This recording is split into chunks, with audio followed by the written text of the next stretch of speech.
what's up guys? Clark Danger here on the beautiful big island of Hawaii, here at Akaka Falls.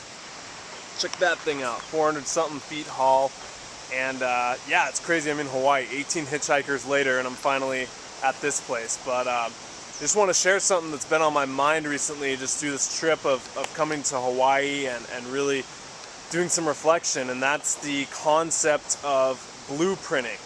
It's so important because it's the big idea that everything is essentially created twice, right? You look at anything, down to the shirt you're wearing, the computer you're watching me on, this camera I'm holding, and it had to be created twice. Once in the mental realm, someone had to think of it, someone had to write it down, put a blueprint to it.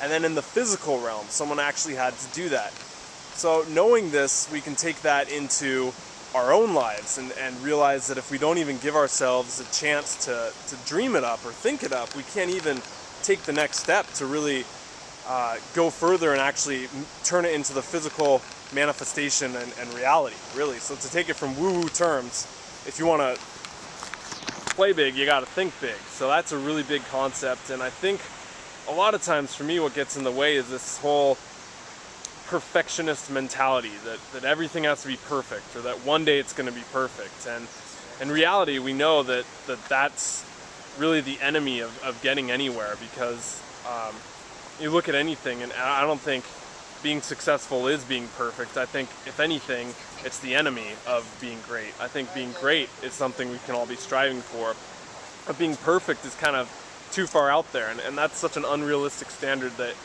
you don't want to live up to, because something's either perfect or it's not. It's either a circle or it's not. You can't have a more perfect circle. I mean, tell me if I'm wrong on that one.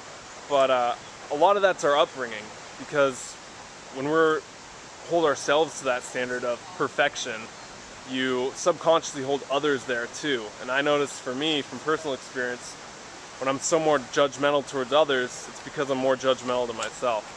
So I just want to pitch the question of what would you do if you weren't afraid?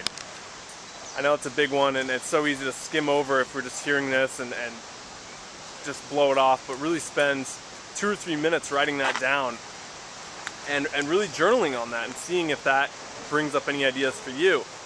Personal story for this, for me, was being in Hawaii. You know, I knew I wanted to come here and I wanted to farm and work on there, but I didn't know how that was all going to play out. Had I stopped at just the first part of it, had I not even dreamed of it, I wouldn't, you know, be looking at that right now.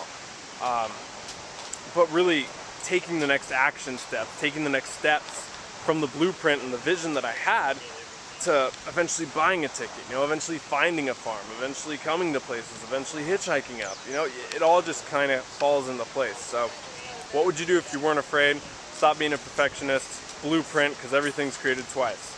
From the big island here in Hawaii, Akaka Falls, just signing off. Control your life, do not let life control you. Aloha. You were in a 6'8", always selling out for loose, busted jailbait, jetted on the bill.